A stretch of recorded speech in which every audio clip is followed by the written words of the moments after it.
jërëjëf Mouhamed comme niñ ko annoncé Diégui Diop la ñuy dalal moom nga xam ne moom juriste de formation bokk fële nga xam ne lii di CDP mooy commission des protections des données personnelles nekk aussi militante APR nekk aussi yàgg naa ne milité si li nga xam ne ay syndicalisme la nekkoon ancienne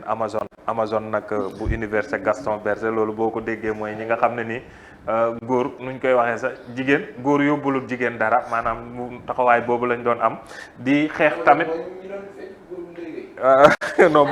boobu Amazon bi ay ndaw la yu nekkoon ca université Gaston Berger di jiite syndicaliste yi foofu kon mooy maanaam jigéen ñi nga xam ne daal wëccu wuñu woon dara góor ñi foofu ca université donc di xeex tamit li nga xam ne mooy àq ak yelleefu jigéen ñi ndax juriste la dañ koy dalal rek ak jàmm suñu plateau bët set di la nuyuwaat madame Diégui. di ko maa ngi lay nuyu maa ngi nuyu Mouhamed maa ngi nuyu sama mbokku jigéen ñi nekk ci plateau bi yëpp di rafetlu émission bi ak invitation bi ngeen ma def balaa may sori damay njëkk jaale Sénégal yëpp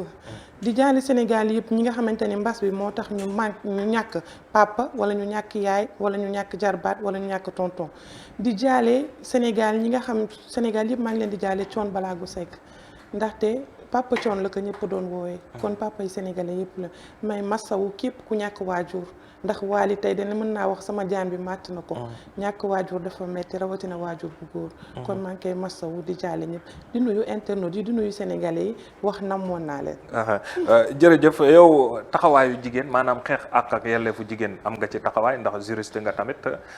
ñu gis ne li fi xew ak affaire Sonko Adji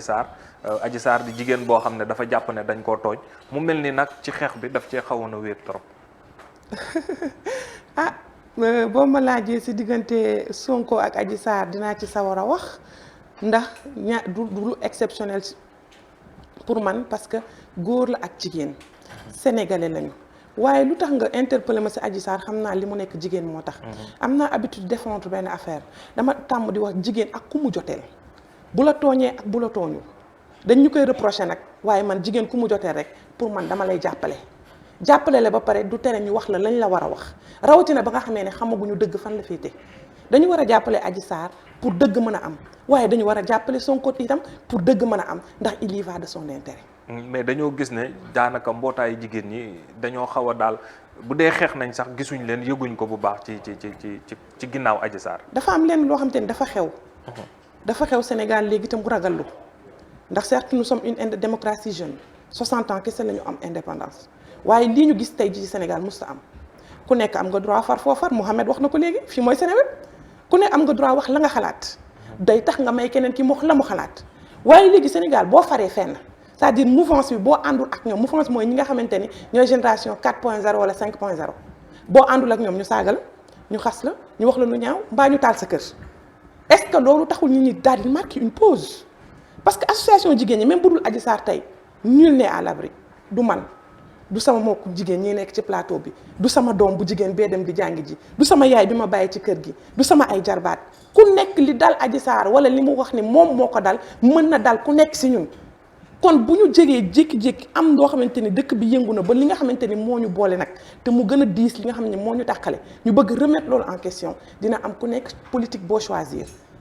ñi nga xamante ni ñoom ñooy yëngu ci àq ak yelleefu jigéen bu ñu choisir toog man du ma ko gisee noonu parce que am na ministre de tutelle ndax dañ ko wax ministre de la femme ñu wax ko ministre de la famille taxawaay bi ñu ci war a def mi ngi koy def kon man dalal na sama xel leneen li ci des nag dafa nekk un engagement qui est personnel et dans le privé peut-être muy les sociétés civiles ak yooyu noonu ku nekk yow yaay seet nan ngay doxalee ndagam ñeme nga yëf yi wala ndagam bëgg nga ci wax wala ndagam bëggoo ci wax c'est un choix personnel mais ki nga xamante ne institution daf ko teg sa mission ni ko yow yaa war a xool nan la famille war a toogee yow yaa war a xool jigéen nan la nekkee kooku nag am na obligation moo tax jug na taxaw wax nan la ñu war a mën a jàppale képp ku jigéen nekk ci boobu situation yenn mbootaay yi da nga jàpp ne dañoo ragal rek moo leen teree dugg ci coow li wala moo leen teree jàppale Adji Sarr. je n'aime pas faire des jugements de valeur parce que wóoruma je suis certes juriste et boobu ba tey waa AGS ñi ngi may woo te war naa fa mën a dem militer parce que loolu mooy sama cër. parce que ñun dañoo war a assurer flambeau bi. je suis pas allée peut-être xëy na parce que amuma temps bu torop parce que li ñuy def dafa bëri waaye mënuma def jugement wax lu tax ñoom defuñu wala lu tax ñoom yënguwuñu parce que nekkuma foofu waaye man mën naa wax ni gis naa ne ñi ngi yëngu ndax ñoom seen président d'honneur mi ngi ci benn cercle boo xam ne ñun fa la ñu nekk benn comité boo xam te ne dañ ko tuddee comité ad hoc qui regroupe les femmes leaders de la société civile et les femmes leaders politiques nga xam ne madame la ministre Zahra Iyane Thiam fa la nekk Taa Khady Fall Ndiaye fa la nekk ñu madame Safiatou Diop fa la nekk ñoom seen président de l'AGS mi ngi foofu et il y a eu 2 membres de l'AGS yoo xam ne ñëw nañu foofu pour taxaw pour xool lii nekk suñu dëkk bi di ko yëngal lan la loolu nag bu ñu koy wax dinañ laalaale forcément les droits de Adji Sarr elle a droit à une justice comme Sonko d'ailleurs mais ñu bëri dañu jàpp ne ñenn ci association yi nga xam ne ñooy défendre jigéen ñi dañoo xaw a reculer un peu par rapport ak l'affaire parce que dañoo jàpp ne complot bu ñuy wax daf cee xaw a nekk noonu nga ko gisee wala man moom complot soo ma ko waxee daf may mujj reeloo balaa may ñëw ci complot bi sax damay ñëw ci li nga wax par rapport aux associations de femmes bu concerner les juristes par exemple je vais dire que c'est normal parce que ku yëngu ci droit ku yëngu ci yoon xam nga ni bon quand il y a une affaire pendante boo xam dafa nekk ci yoon yow mi nga xam ne def nga droit ne serait-ce que par courtoisie ne serait-ce que par élégance yenn saa yi da ngay taxaw nga ne naa bàyyi ba justice wax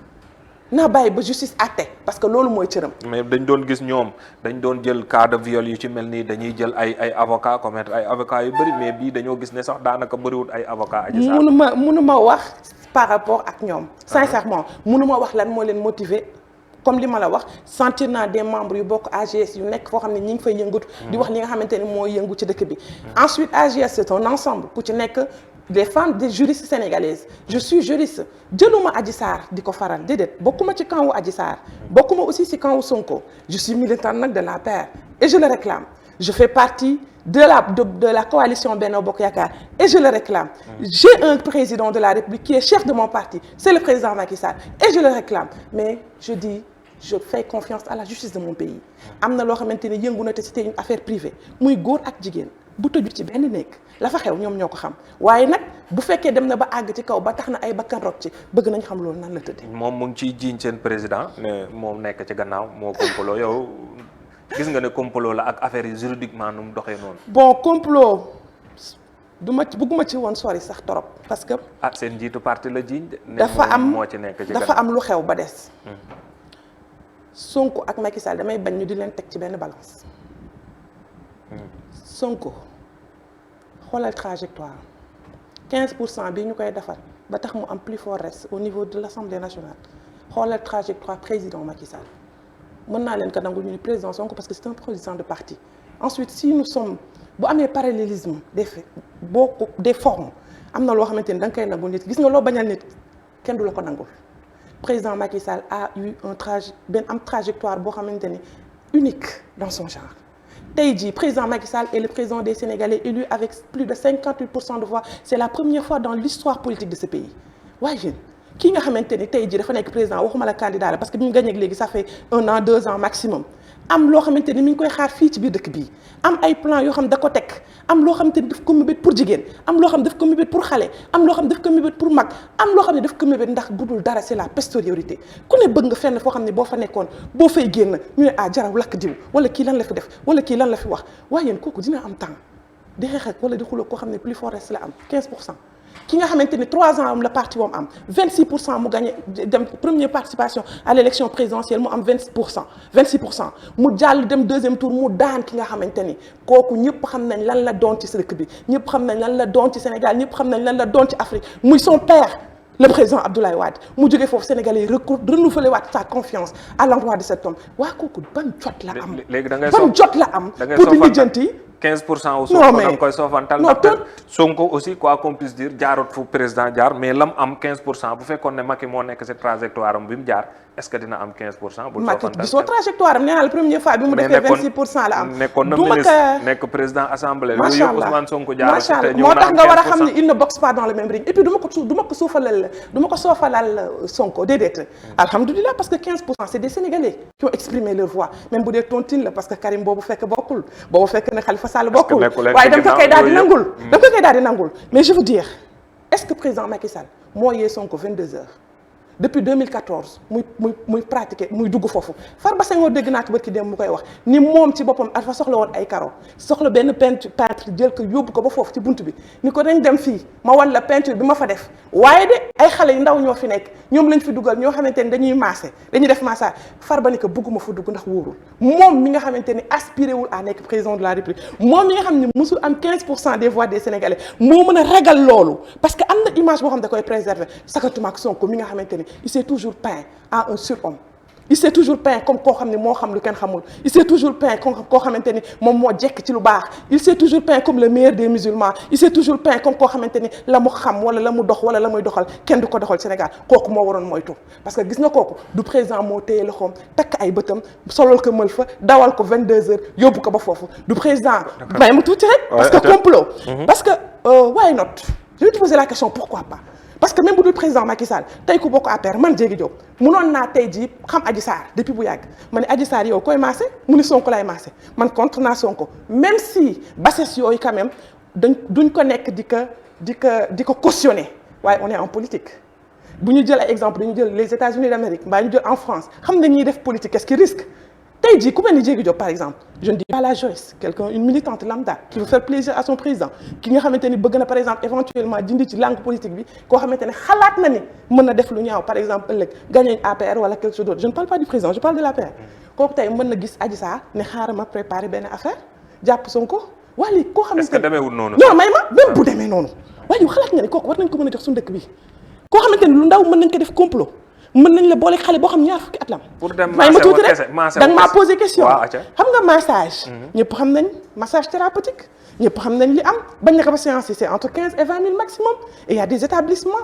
comme publics comme privés qui sont dédiés à ça yow yaa ngi fii Mouhamed mi ngi may dégg keneen ak keneen mi ngi may dégg internet bi gis nañ bu ñuy def publicité salon de massage yooyu lan la ñuy def xale bu jigéen bu jëkk boo xam ni melul na man daal di sol benn body bu baax daal di sol cuissaaram ñooñu la ñuy jël daal di leen defal affiche bi ni la ñëwal dina am xale boo xamante ni loolu sax jugement la ba tey su ma sorewul foofu moom complot ñu jël la yóbbu la xale boo xam ñaar fukki at la am taawam fukki at ak ñeent juróom-ñeent la am bay waaj a dugg 20 ans moom Sonko Mouhamed Sonko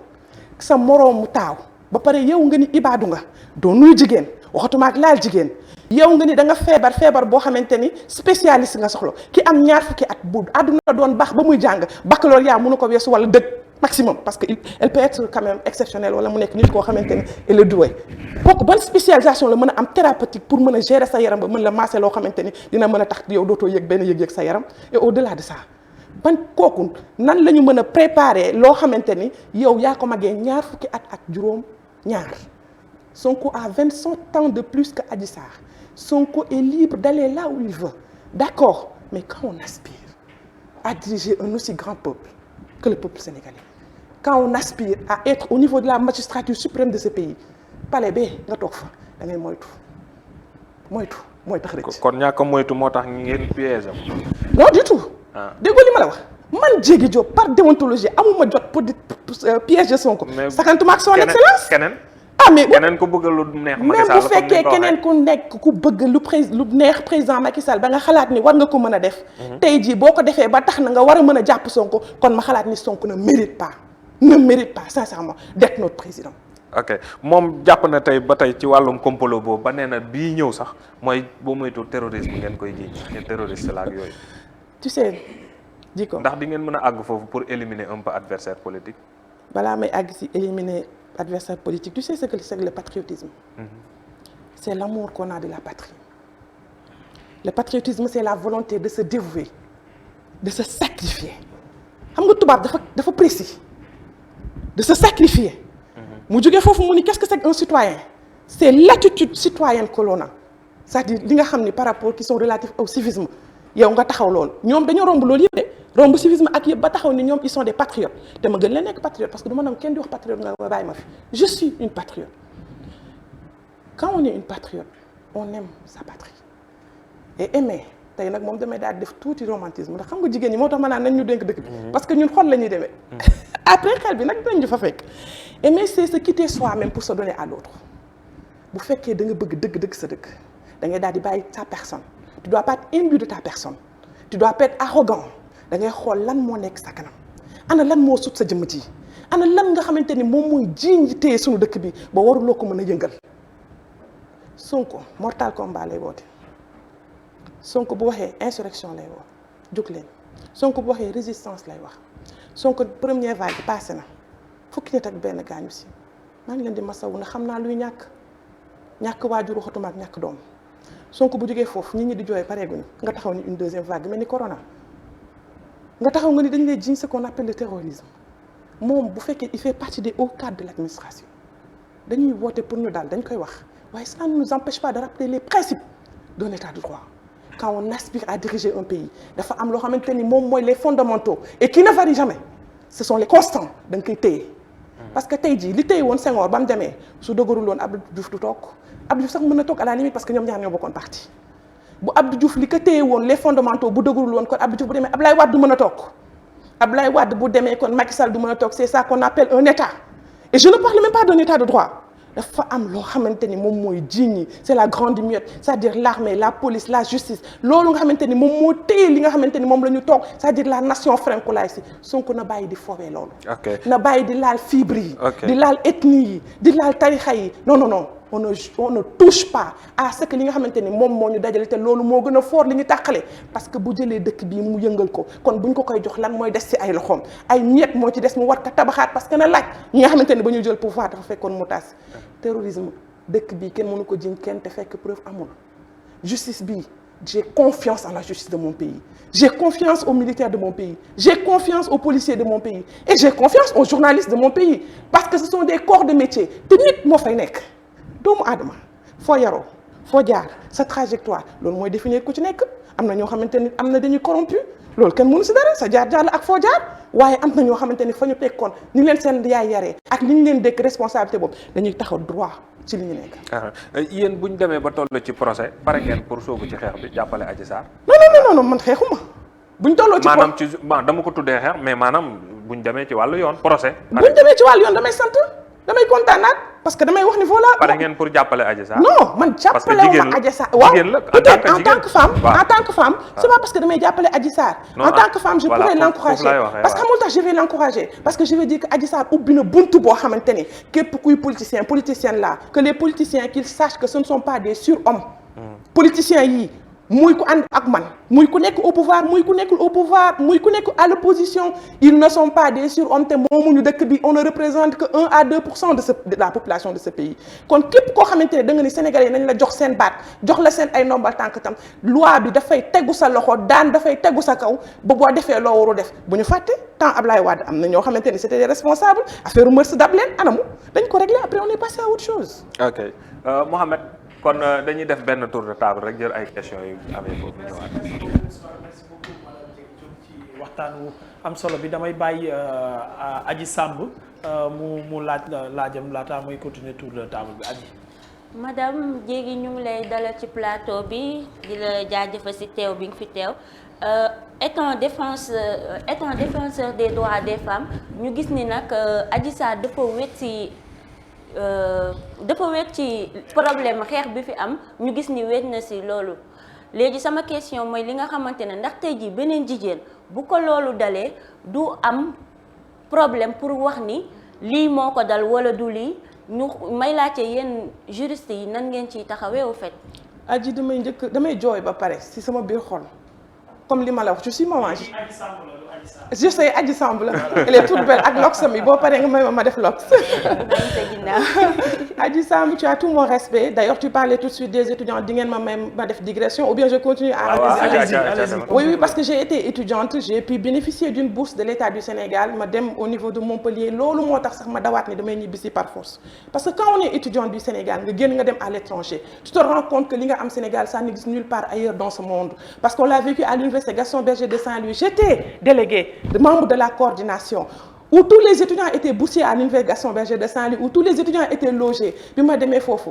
ma nekk étudiante bi ma njëkkee agsi foofu dama ni foog ma woo Moustapha Souran yal na ko yàlla xare àjjana il était ministre de l'enseignement supérieur mu ñëw may jooy mun ma lan la man ko dama la doon bëgg a wax merci parce que sonaloon naa la table coordination amuma lii amuma chaise cabinet dentaire amuma chaise amuma bus amuma loolu mais quand je suis sortie du Sénégal je me suis rendu compte que lu ñu am amul fenn ci àdduna bi parce que am na loo xamante ni bu études yi àggee foofu état dootu ko jël en charge surtout par rapport aux études supérieures waaye on lance un appel pour les étudiants comme tu as l'habitude de le dire mais bourse étrangère nag il faut dire que c'est la bourse de l'excellence en général et c'est ça le principe même nag bu fekkee ni boo demee foofu ba France am na les assistants sociaux yoo xam ne qui peuvent s'occuper de vous jox la xaalis jàppale la seet la sax logement yoo xamante ni tu vas payer moindre kon étudiants yi ma di leen lancer un appel di leen wax ñoo di bu daggul dikk ñun ñëpp def nañ plonge bale nañu dugg nañ ci ay dancing raxas def yëpp ba ñu agsi fii ñu agsi loolu tax ma ñibbisi dans mon pays pour que les médiocres ne dirigent pas il faut que les jeunes s'engagent maa ngi woo étudiants yi di leen wax ñibbisi leen ci dëkk bi kenn du ko tabax ñun ñoo koy tabax. c'est l'ancien syndicaliste. madame balaa ngay tontu laaju aji bi concernant Adji Sarr ci étudiants yi ñuy wax dama bëggoon rek dugalaat beneen laaj lan moo tax su doonee wàllum politique règle yi ngeen dérégler ko comme ni ma koy waxee. c'est-à-dire su fekkee wàllum politique règle yi saa yu leen neexee ngeen changé ko premier ministre amoon na fi bi ngeen ko bëggee dindi da ngeen dem changé waat règle yi mu jaral leen lu ne mën naa joxe tant d'exemples mais s'il s'agit de nous aider socialement ngeen ñëw dimbali ñu ngeen ñuy fàttali tout le temps règle yi naan ñu il faut que nga nekk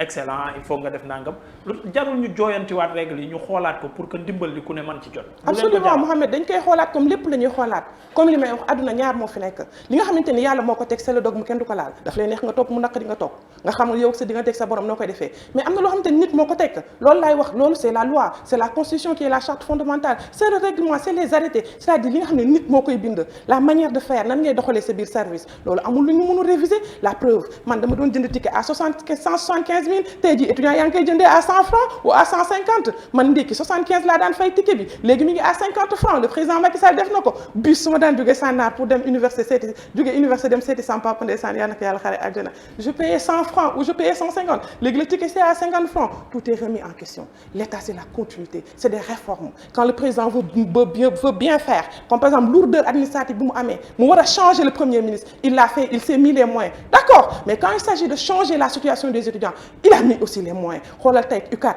visage bi ndagam changé wul xoolal ndagam chambre yi kiwul mais dara mënta doy dara mënta mate. mais dafay am lenteur madame. lenteur bi moo may jàpp et s'il s'agit des questions politiques vite fait ngeen def ko. par exemple je peux donner un exemple pour ñu des ci li nga xamante ne ni moom mooy. actualité bi absolument ak question bi ñu waree woo Ousmane Sonko yóbbu ko. processus bi dafa gaaw lool balaa du kiraay bi c'était très rapide et il y a des gens yoo xam ne def nañ ci prison bi 5 ans 6 ans 7 ans seen situation dafay am lenteur étudiants yi aussi de la même manière lenteur bi man moo may jaaxal s'il s'agit ak yenn jàngalekat yi ci bas aussi peuple bi wala nangam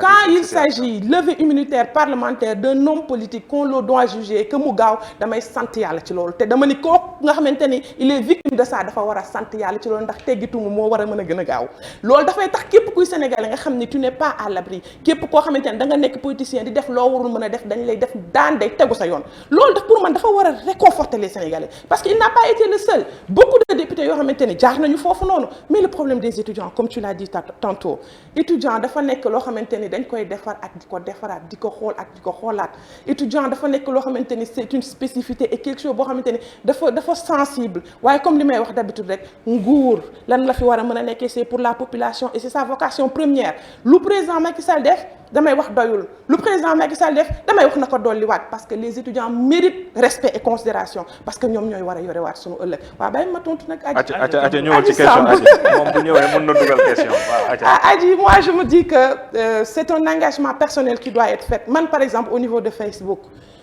dama nekkoon nag dëj loolu moo tax je me suis pas prononcée depuis am na ay journalistes yu may woo ni ma bu ma nee bëgg naa def émission parce que bëgg naa wax nag ak sénégalais yi parce que yëf yi kenn moomu ko ñun ñëpp ñoo ko bokk ñu ni ma waxu leen woon boobu ba tey ma ni man personnellement ce qui m'engage c'est parce que dafa amoon loo xamante ni dafa nekk comme par exemple reste bu dañoon si man déjà ñi ma xam-xam nañ ni quand je parle maintenant je parle avec beaucoup d'émotion parce que waajur doo mën a xam nan la toll si yow tant que yow ñàkkuloo ko loolu moo tax je m'étais pas prononcée mais à un moment je pouvais pas rester dama doon bind parce que Adji Sarr mën na nekk sama doom moo tax j'ai pas compris le comportement de madame le ministre Aïda Mbodj non c'est incompréhensible pour man on ne peut pas être une femme à plus forte raison une mère à plus forte raison tu as été ministre de la femme à plus forte raison tu as été ministre de la famille à plus forte raison tu es allé dans le monde entier défendre des dossiers sur le droit de la femme dama ni elle a le bénéfice du doute. Les gens ont le droit de croire à Adji Sarr les gens ont le droit de croire à Ousmane Sonko les gens ont le droit de dire damay xaar ba justice def mais les gens aussi ont le droit taxaw ne Adji Sarr massa Adji Sarr lii nga def de bu fekkee ni du dans le dëgg. cas Aïda Mbodj ça n'empêche pas que mu jàppale son collègue député parce que tamit. non collègue député ça vient après moom laa lay wax gis nga politique dafay ñëw après mbalaan la boo xam da nga koy tegg di ko dindi gis nga Sonko dindi nañu mbalaanu kii raayam waaye yaay Aïda Mbodj yaay la et dafay nekk yaay xaalidina fiihaa abadan Aïda Mbodj jigéen la dafay nekk jigéen xaalidina fiihaa abadan bon je relativise donc am na loo xamante ni tey jii daf ko war a taxaw en tant que yaay en tant que jigéen en tant que yow nga ne soxla nga suñuy vote en tant que jigéen bu am ñaar fukki at même bu fekkoon tey jii fenal na Sonko ngeen baal ma ci expression même bu fekkee li mu waxoon du dëgg elle mérite des épaules elle mérite ñu ne ko taxawal yoon bi nga nekk pante la jubaatal bu fekkee ni deful li mu war a def elle mérite justice bu fekkee ni Sonko li mu wax ni moom la ko def daf ko def c'est pas parce qu'il a 15% de la population du Sénégal c'est pas parce qu'il est député c'est pas parce que am na ñu ko bëgg c'est pas parce qu'il habite à la Casamance parce que dafay tirer fibre boobu non c'est pas juste parce que entre les Sérères et les Joola ce sont des parents am na loo xamante ni bu ko kenn laal et c'est sacré madame Adji Sarr mérite le soutien de toutes les femmes de ce pays et moi je trouve que ça a été injuste ñu jàpp ko di ko lapider nii di ko sànni bind ci Facebook bi wax yoo xamante ne alors que Ousmane Sonko dafa wax rek ñu gëm ko léegi lu tax Ousmane Sonko di wax ñu koy gëm pourquoi Adji Sarr wax mënuñu ko gëm li ñu war a dut bi ñu mën a may Sonko dut boobu la ñu mën a may Adji Sarr ba suñu justice de notre pays war a mën a trancher. du indi benn jeex jaaxa si xelu xale yu jigéen ñi ba keneen ko am lu mel nii du muy ragal. mais c'est la grande conséquence. voilà pourquoi on demande à ce que justice soit faite. lii yëpp bu amee tey jii képp kuy maire mbaa nga nekk député mbaa nga nekk ministre tey bu la neexee jàpp ci xale def lu la neex ba pare après nga xam ne dara du la ci mën a fekk parce que tu es protégé c'est extraordinaire et c'est aberrant à la limite. ok Aïcha Mohamed. merci beaucoup merci Adji ci question bu am solo boobu ma ñëw soxna Miyaana Faye moo lay laaj. Dame Diégui Diop ñu ngi lay dalal bu baax ci plateau bët set bi alors sànq su ma déggee ci say kàddu c'est comme si que da ngay joxoñ baaraamu tuuma ki nga xamante ne moom mooy Ousmane Sonko te wax nga tamit ci sa biir kàddu nga ne ñaari mag yu sekk ci nekk kenn xamul lan moo fa xew yàlla rek a xam. te gis nañ aussi à travers sortie bi nga xamante ne Adji Sarr def na ko yenn propos yu mu génnee ak li nga xamante ne moom moo nekk ci PV yi c'est un peu contradictoire est-ce que yow jàppoo ne en tant que juriste mën nañu bàyyi li nga xamante ne moom mooy suñu yoon bi nga xamante ne moo nekk ci dëgg bi ci suñu dëkk wax li nga xamante ne moom mooy yow ñu bàyyi ko liggéeyam moo gën ñu naan kii moo def wala kii moo def. merci c'est bien Nano. Oui. Merci beaucoup tu es une belle femme avec ton foulard. J'espère que dinaa continuer def comme ni nga def. Merci beaucoup pour la question je voulais dire. Il y a une chose boo xam dama si bëgg njëkk wax ba pare c'est par rapport ak PV bi ngay wax moo nekk ci biir mbedd bi quand je vois nit ñi di ko yëkkati di ko ndamoo quand je vois nit ñi di ko partager wala nit ñi di ko wax ça me fait peur l'administration quoi que l'on puisse dire il y a des actes administratifs yoo xamante ni dafa war a circuler dans un service bien déterminé waru fa génn et je vais plus loin quand il s'agit de la grande muette quand il s'agit de la gendarmerie quand il s'agit de la police quand il s'agit des militaires dafa am droit de réserve bu leen war ki nga xamante ni nag commettre na une infraction ba génnee loolu bul xam lan la ci def est-ce que tronqué wu ko est-ce que dindi wu ci loo xamante ni dafa doon compromettre Sonko est-ce que dindi wu ci loo xamante ni mën na compromettre Adji Sarr because you never know est-ce que dindi wu ci loo xamante ni mën na compromettre ki nga xamante ni moom salon bi mënuloo xam lan la ci def parce que ku sàcc ba génnee parce que sàcc laa koy tuddee wala je vais un peu diluer sama façon de dire ma ba commettre une infraction mooy loo xamante ni da nga ko def te dëppoowul ak yoon rawatina nga nekk militaire rawatina que tu te trouves dans les rangs am na loo xamante ni dala war boo génnee loolu tey jii man Diégui bu ma neexee je doute de cela est-ce que dëgg la est-ce que li mu bind loolu kese moo fa nekk est-ce que amul yeneen papiers yoo xam dafay incriminer Sonko loolu moo tax damay delluwaat ci conclusion bi nga njëkkoon wax je fais confiance à la justice de mon pays damay bàyyi juge yi taxaw et là aussi j'ai très peur quand juge Mamadou Seck taxaw wax man dootuma jël affaire bi parce que sama jabar joolaa la c'est grave faisons attention ne jouons pas avec les institutions de notre pays kenn amul droit wax du ma def du ma teg yoon parce que ethnie moo tax kenn amul droit wax du ma teg yoon parce que sama religion moo tax kenn amul droit wax du ma teg yoon parce que sama tarixa moo tax quand tu t'es engagé nga dem defi ji concours nga du jaar CFJ nga def fi nga war a def yëpp nga jaar fi nga war a jaar yëpp ba nga toog fi nga war a toog chambre criminelle boobu tu dois avoir le cran de faire ta mission parce que si loolu lañ lay woo defu ko doyen Samba jël na ko et je l'encourage et je dis encore et je demeure convaincu que la justice va être tranchée et le droit sera dit. ok Aïcha Mohamed. Aïcha merci beaucoup. continuer rek ak beneen soxna Aïcha Thiam moom mu posé la question laataa may jox Toch. voilà madame Fall ñu lay nuyu di la dalal bu baax ci plateau bët set bi donc xam naa faaleen nga nag war a boo ndekki. non ndekkee gu ma. bu ci sori ñëwal sa question. waaw donc man suma première question dafay rebondir sànq si waxu terrorisme bi ñu doon wax. ñu gis ni Ousmane Sonko dafa génn mu lancé deuxième vague comme ni nga ko waxee sànq sa biir ay wax. te mu ne amaana bu ñu koy tuumalaat ci wàllu terrorisme lañ koy tuumalee. mu mel ni que gouvernement bi état au Sénégal gis nañ ni que ku ñu bëgg daanal le côté terrorisme gis nañ ko ci côté Assane Diouf gis nañ récemment tamit le problème de Ousmane Tounkara depuis États-Unis donc loolu yéen ban jàngat ngeen si am. Bon, pour le cas de Assane Diouf fi nga jaaxalee foofu lay njëkk a wax ak Tounkara comme tu dis parce que je ne connais pas fan yii rek laa doon di gis photom ci Facebook bi. Est-ce que toi Thiam maa ngi la nuyu maa ngi lay ziar. Est-ce que yow en tant que jigéen di nga permettre sa doom doon seetaan Dooméram TV parce que noonu la Assane Diouf tuddee woon télé. Est-ce que yow mi di yar est-ce que yow mi jur est-ce que yow mi war a uuf di nga bàyyi sa doom di seetaan télé bu ñuy tuddee Dooméram TV. C'est la première question. La deuxième chose, est-ce que loolu méngoo na ak ñun li ñu xam nga nit mooy insaanul kaamil lépp ñu ci moom. de 0 à moins l'infini mooy lépp loo xamante ni lëndëm na mooy lépp loo xamante ni bon na mi ngi ci biiram. de 0 à plus l'infini mooy lépp loo xamante ni lu baax la lépp loo xamante ni leer la mi ngi ci biir nit. la preuve en est que xoolal sa jikko yenn saa yi nga mer def loo xamante ni da nga doon xalaat yow tu n'es pas capable de faire ça. waaye lu tax loolu mës ta yëngu fii ci biir Sénégal gii parce que ku si nekk si ñun am na benn ligne rouge boo xam ne da nga ni man du ma ko laal lii du ma ko franchir. Man je ne suis pas pour ñu tëj Assane Diouf parce que daf koy def publicité Assane Diouf man Diégui Diop je le dis ici dama ko nawloowul te du ma ko xool nawloowu ma ko c'est pas parce que si juddu wala ci dara déedéet c'est sa façon de faire gis nga àdduna ñaar moo fi am loo ragal def ak loo jomba def xam nga ragal dafa am loo ragal parce que ragal nga daan dal sa kaw ragal nga ku la xool benn bët ragal nga koo xamante ni jugé na la waaye jomb mooy deret jomb mooy juddu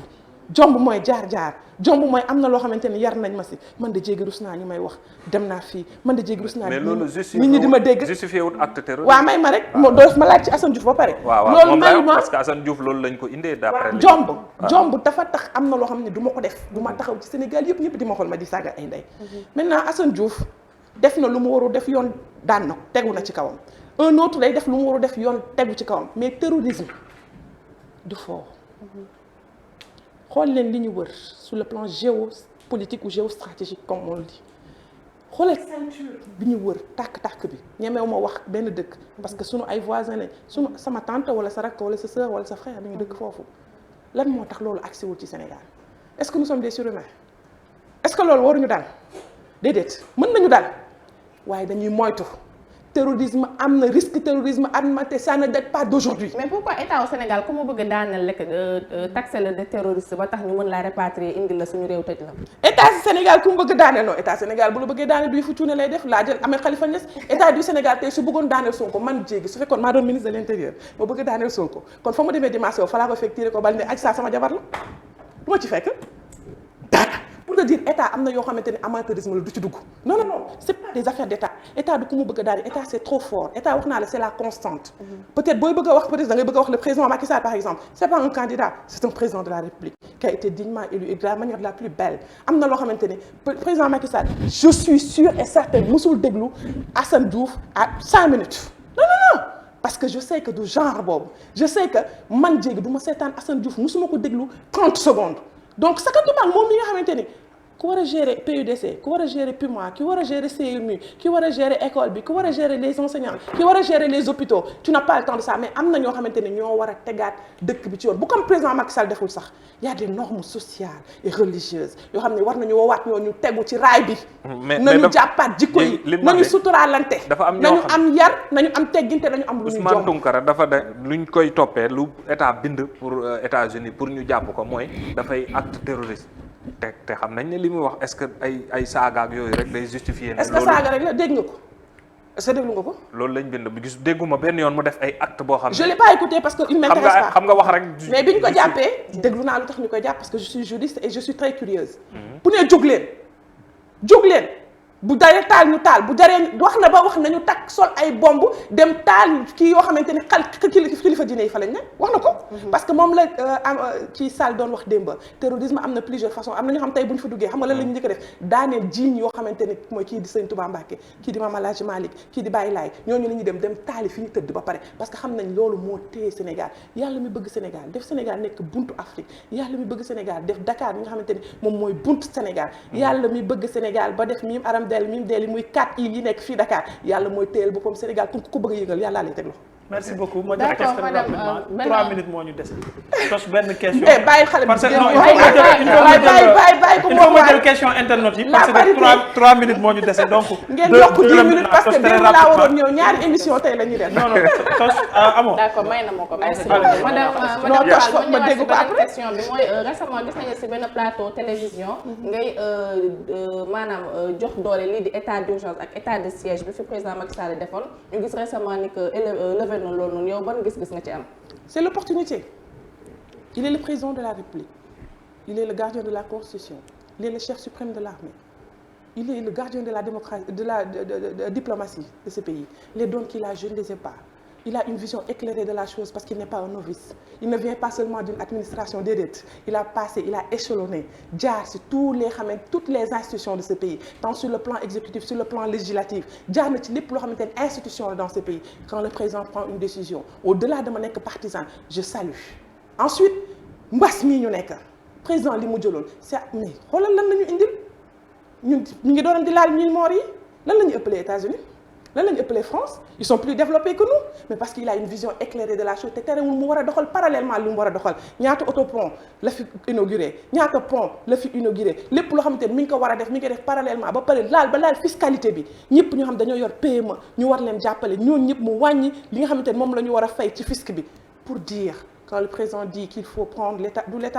d'urgence là, parce que l'état de siège moo gën a gaaw quand il dit il faut prendre l'état d'urgence je dis d'accord quand il dit qu'il faut prendre la crise état d'urgence sanitaire je dis d'accord parce que ça s'est imposé quand il dit de le lever parce qu'il y a une circonstance il ne dirige pas parce que c'est momentané c'est structurel non il dirige aussi en prenant en compte man tey dañ maa tëj ba sonn tey bëggoon naa génn naa mais quel risque la am parce que le président il prend beaucoup de dons bay may wax Sénégalais yi deneen takk masque corona mi ngi rey na sunu ay waajur rey na sunu ay doom rey na sunu ay rakk quand le président prend une décision il a cette balance c'est la santé l'autre balance c'est l'économie il est obligé de prendre le juste milieu.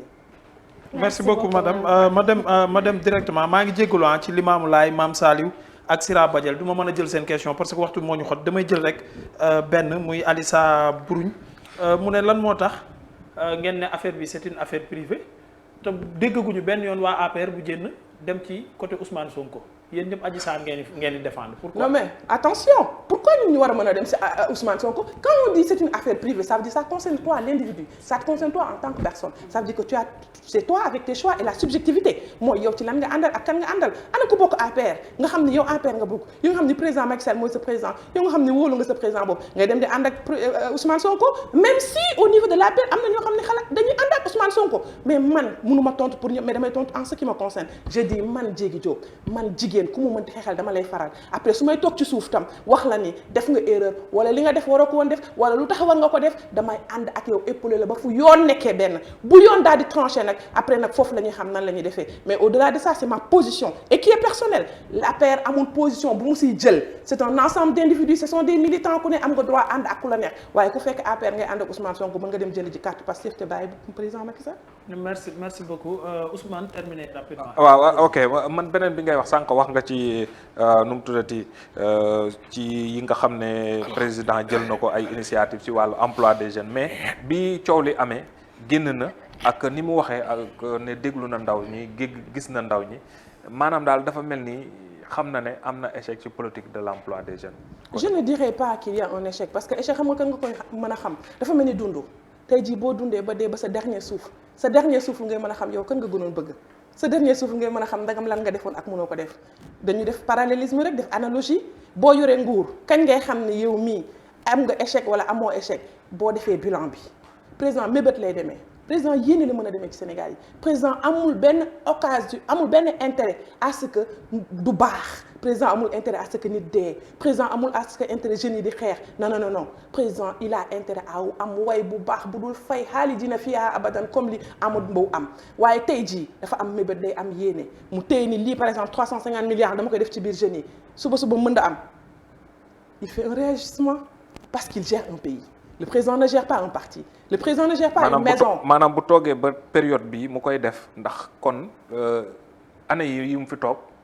dafa deful dara wala. loolu kay yow laa koy laaj. parce que koo xamante ni parce que moom bu dee jëlee 300 milliards pour xëyu ndaw ñi wala loolu posé nga ma tamit question si période boo xam ne ndaw ñi dañoo génn di ñàkk. koo xamante ni fekk nga fi FONGIP koo xamante ni fokk nga fi FONGIP waaw koo xamante ni fokk nga fi ANPEJ nga del doolu yëpp dajale ko ba pare yokkal doole ministère de la jeunesse nga créé loo xamante ni parallèlement c'est la DER nga jël 60 milliards nga dugal foofu kooku indi nag lu bees kooku am na lu mu ci yokku nag ba pare nga yokkaat xaalis pour les femmes loo xamante ni dañ leen war a jox ay crédit pour mën a alléger seen ay affaires yokku na waaye bu jeunesse am yëngoo bu jeunesse am taxawee woo ko en tant que le père de la nation dina leen dégg naa leen nag dina am nan laa def li may def nag mooy dinaa jël 350 milliards da nga xam fan la ko jëlee woon da nga xam amul benn bëtt bu mu yore woon mu dindi ko foofu dinaa ko étaler en 3 ans dinaa leen defal lii waaye bu loolu doyul dinaa yokk enseignants yi parce que xale xam nga fan la war a commencer l'éducation xale fan la war a commencer la formation xale fan la war a commencer ci yooyu noonu pour mu mën a taxaw pour ëllëg mooy dinaa leen ko yokkal hôpitaux yi dinaa seetal laa si def dinaa embaucher 1000 par exemple agents de santé ainsi de suite parce qu'il gère une nation il gère un pays gérewul détail gérewul parti politique gérewul kër il gère le Sénégal et le Sénégal c'est pas n'importe quelle nation non du tout nous faisons partie des élites jërëjëf Mouhamed bu fekkee ne amul foofu yeneen question rek non merci beaucoup maa ngi jégalu Cheikh si internet yi ñoom ABCD ñoom ñëpp maa ngi leen di jégalu bu baax question yi bari na ci